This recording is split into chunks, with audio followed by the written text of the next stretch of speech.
Well, purpose is pretty useless without strategy.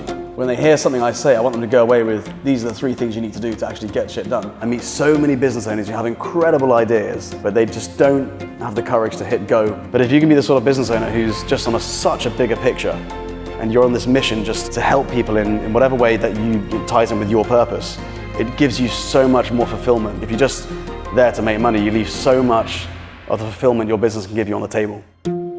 The Warrior Academy is a martial arts organisation that specialises in character development. We take children on an 8-year journey, which develops a black belt character and ultimately sets them up for a happy and successful life as an adult. While I was travelling, I kind of picked up this concept of creating work. Rather than getting employed, you could create ways to solve problems for people in order to earn money. And that's what entrepreneurs do, right? They are problem solvers.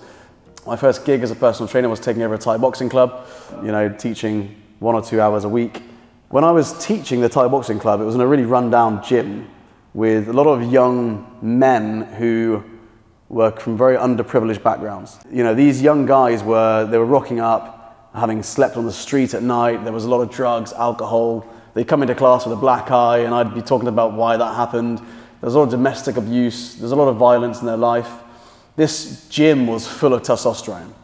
And what I noticed was my work with them was teaching them to control that and channel it in the right way.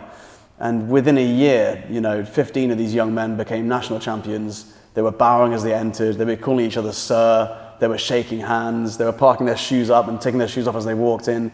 Their character had changed.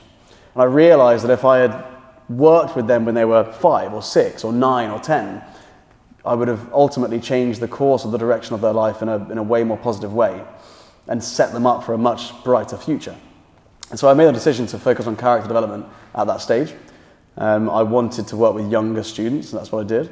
I opened up our first Warrior Academy club for young students in 2010. The Warrior Academy grew from that one little club in the middle of Somerset to an organisation which had 500 students across the UK. I had a small team that were taking care of most of the technical delivery, the sales, the admin, the operations, and I kind of stepped back. And I made the big move. I came home to my wife and said, in 3 weeks we're going to move to Dubai. A real bet the farm moment. Big risk. Yeah, certainly a big risk. Probably one of the biggest risks I've taken in business at that stage. If you visualize the worst case scenario, you then become accepted of that, right? That becomes something that not only can you prepare for, but you accept it. And I think that gives you a deeper perspective on your own life. What you think is risky in your own life isn't really risky. There's kind of two energies here, right? One is the energy of playing to win, and the other energy is playing not to lose.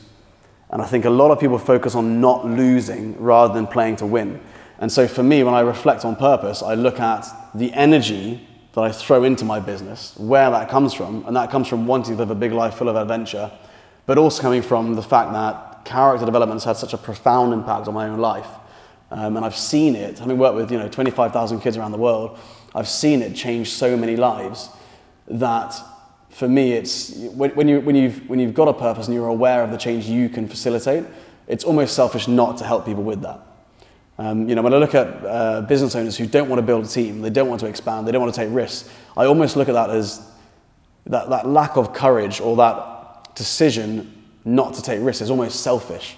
If you really believe in your service or your product, and you it can help people, then it's almost selfish not to do it. What I found is I had all this purpose and passion, but I didn't have strategy. And so I kept running into the same problems. We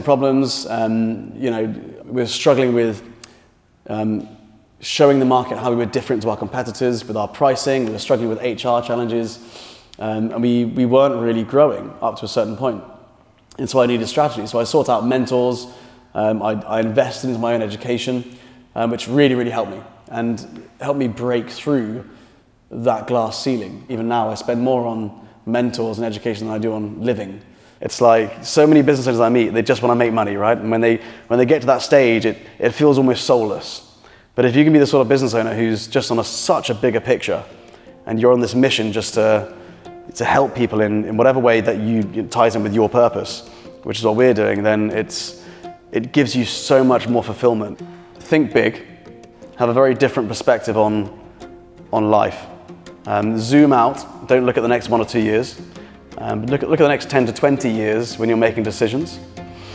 Ultimately, we panic when we look at the next 1 or 2 years, and we overestimate what we can do and underestimate what we can do long term. But it's the other way around. Peace of mind comes from perspective, but so does your ability to make good decisions. Decisions that take courage.